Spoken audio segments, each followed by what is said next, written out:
सो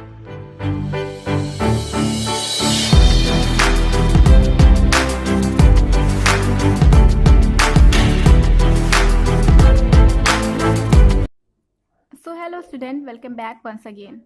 सो आज का जो हमारा टॉपिक है वो है मेटाबॉलिज्म, जो कि हमारी लिविंग ऑर्गेनिज्म की जो हम प्रॉपर्टीज़ या क्राइटेरिया पढ़ रहे थे उसका थर्ड क्राइटेरिया है मेटाबॉलिज्म।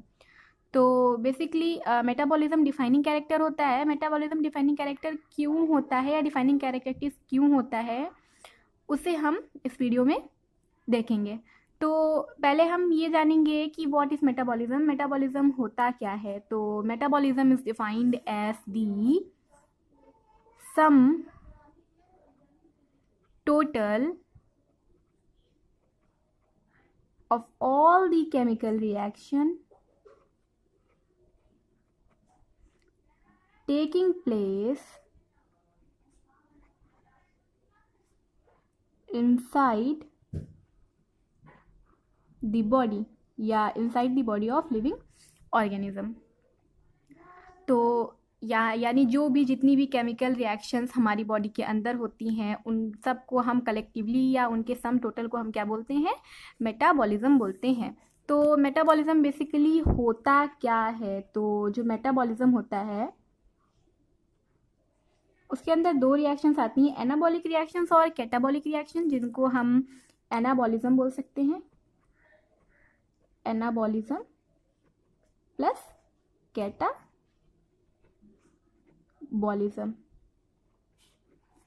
तो एनाबॉलिक और कैटाबॉलिक। अब एनाबॉलिक के अंदर कौन सी रिएक्शंस आएंगी, एनाबॉलिक रिएक्शंस, एनाबॉलिक रिएक्शंस। और कैटाबॉलिज्म के अंदर क्या आएंगी, कैटाबॉलिक रिएक्शंस। अब जो एनाबॉलिक रिएक्शंस हैं और कैटाबॉलिक रिएक्शन है, इन्हें हम अनदर नेम से भी जानते हैं। तो जो एनाबॉलिक रिएक्शंस होती हैं उनको हम कंस्ट्रक्टिव रिएक्शंस भी बोलते हैं, कंस्ट्रक्टिव रिएक्शन, या फिर सिंथेटिक रिएक्शन भी बोलते हैं। और जो कैटाबॉलिक रिएक्शंस होती हैं उनको हम डिस्ट्रक्टिव रिएक्शंस बोलते हैं या फिर ब्रेकडाउन रिएक्शन बोलते हैं, breakdown reaction. Okay, that is breakdown. अगर आपको पीडीएफ मिले तो आप देख लेना, इट इज ब्रेकडाउन। ओके, तो अब हम ये देखेंगे कि एनाबॉलिक रिएक्शंस होती क्या है, एनाबॉलिक रिएक्शंस क्या होती हैं। तो बेसिकली एनाबॉलिक रिएक्शंस में होता क्या है कि जो सिंपलर मॉलिक्यूल्स होते हैं, ये सिंपलर मॉलिक्यूल्स हैं,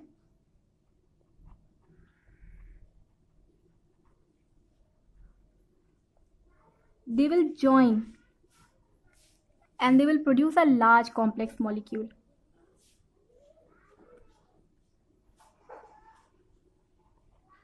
Large complex molecule, यानी कि इसमें क्या हुआ, सिंपलर मॉलिक्यूल्स थे, उन्होंने ज्वाइन होकर के लार्ज कॉम्प्लेक्स मॉलिक्यूल बना लिया, यानी यहाँ पे कंस्ट्रक्शन हो गया, सिंथेसिस हो गई। ठीक है, तो इसीलिए एनाबॉलिक रिएक्शंस या एनाबॉलिज्म के अंदर जो एनाबॉलिक रिएक्शंस आती हैं उनको हम कंस्ट्रक्टिव या फिर सिंथेटिक रिएक्शंस बोलते हैं। अब हम देखेंगे कि डिस्ट्रक्टिव में क्या होगा। तो डिस्ट्रक्टिव में बेसिकली क्या होगा कि जो लार्ज कॉम्प्लेक्स मॉलिक्यूल होगा, ठीक है, जो लार्ज कॉम्प्लेक्स मॉलिक्यूल होगा वो ब्रेक हो जाएगा या स्प्लिट हो जाएगा, किसमें, सिंपलर मॉलिक्यूल्स में, है ना। तो यहां पर क्या हुआ, यहाँ पे डिस्ट्रक्शन हो गया, यहाँ पर डिस्ट्रक्शन हो गया या फिर यहाँ पे ब्रेकडाउन हो गया, ये स्प्लिट हो गया। ठीक है, तो उसको हम डिस्ट्रक्टिव रिएक्शंस बोल दिए। ओके, तो हम देखेंगे कि जो एनाबॉलिज्म और कैटाबॉलिज्म है उसका ग्रोथ पर क्या इफेक्ट पड़ता है। ठीक है, तो कुछ इंपॉर्टेंट पॉइंट्स हैं जिनको हम देखेंगे। अगर इफ एनाबॉलिज्म, फर्स्ट हम देख रहे हैं, if anabolism is more than catabolism,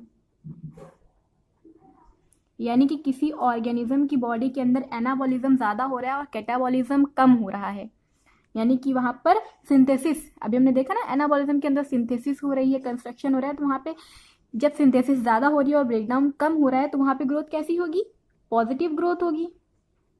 growth कैसी होगी, पॉजिटिव, यानी कि यहाँ पर जो ग्रोथ होगी वो इंक्रीज करेगी। ठीक है। Second point, if anabolism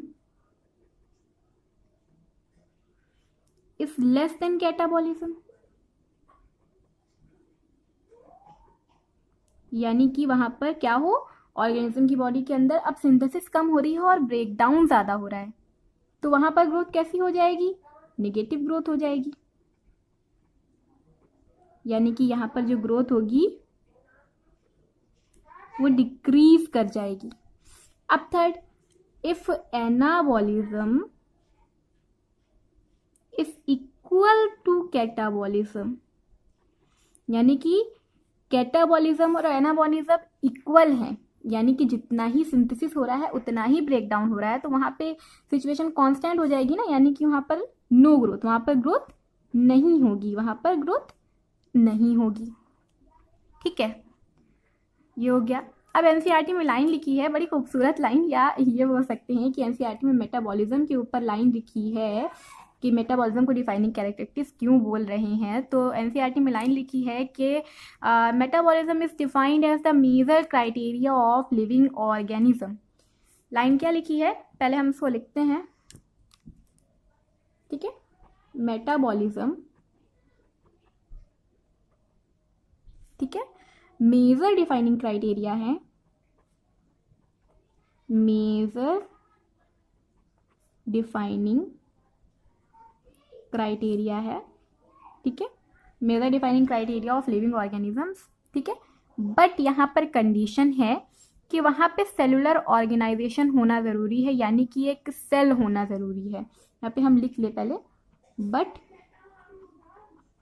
cellular organisation is must. ठीक है, यानी कि मेटाबॉलिज्म मेजर डिफाइनिंग क्राइटेरिया तभी होगा जब वहाँ पे सेलुलर ऑर्गेनाइजेशन होगा, यानी कि वहाँ पर सेल का होना ज़रूरी है। ठीक है, अब ऐसा क्यों है?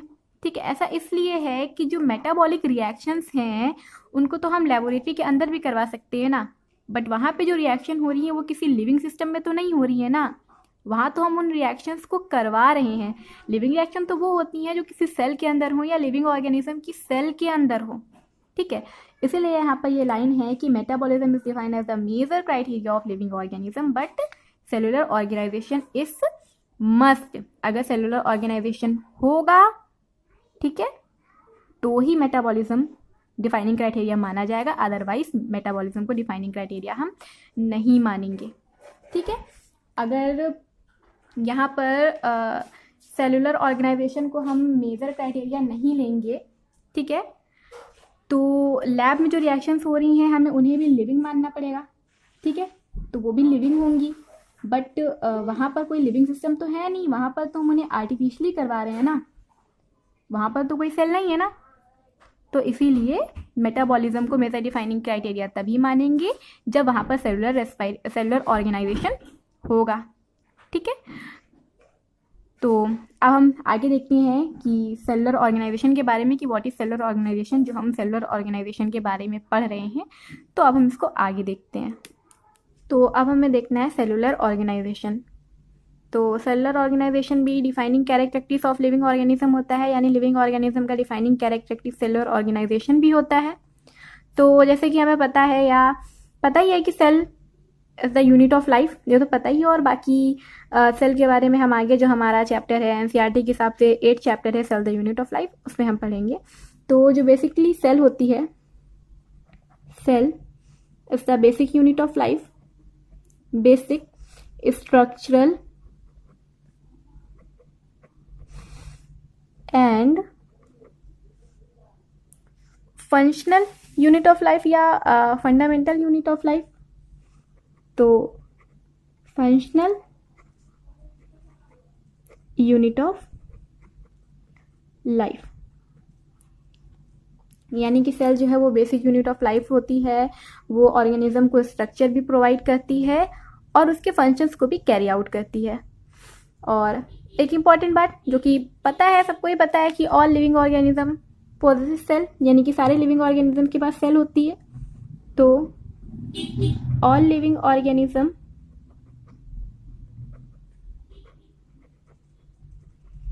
Poses cell. अब यहाँ पर यूनिसेलुलर ऑर्गेनिज्म के बारे में हम देखेंगे। बेसिकली आपको पता है कि दो टाइप के ऑर्गेनिजम्स होते हैं, यूनिसेलुलर ऑर्गेनिज्म और मल्टीसेलुलर ऑर्गेनिज्म। तो एनसीईआरटी में यूनिसेलुलर ऑर्गेनिज्म के बारे में कुछ इंपॉर्टेंट लाइन लिखी हैं। यूनिसेलुलर ऑर्गेनिजम्स के बारे में, यही जो हमारा सेल वाला चैप्टर है उसी में लिखी है कि दे आर कैपेबल ऑफ, ये कैपेबल होती हैं, ये कैपेबल होते हैं unicellular organism, they are capable of independent exist या इंडिपेंडेंटली एग्जिस्ट, ये इंडिपेंडेंटली एग्जिस्ट कर सकते हैं। They are capable of independently existence, independently existence, और they performing essential functions of life, performing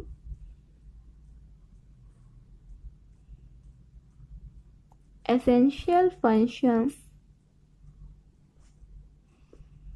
of life. Okay, तो जो यूनिसेलुलर ऑर्गेनिज्म है वो एक ही सेल होती है, उसमें एक ही सेल होती है, और वही सेल क्या करता है, उसको इंडिपेंडेंटली एग्जिस्ट भी कराता है और उसके सारे एसेंशियल फंक्शंस को कैरी आउट भी कराता है, उसको कंट्रोल भी कराता है। ठीक है, तो एनसीईआरटी में एक और लाइन भी लिखी हुई है, एनसीईआरटी में एक और लाइन भी लिखी हुई है, वो लिखी है anything less than a complete structure of cell does not ensure independent existence. तो पहले हम इसको लिख लेते हैं, फिर हम इसको समझते हैं कि ये है क्या। तो anything less than a complete structure of cell does not ensure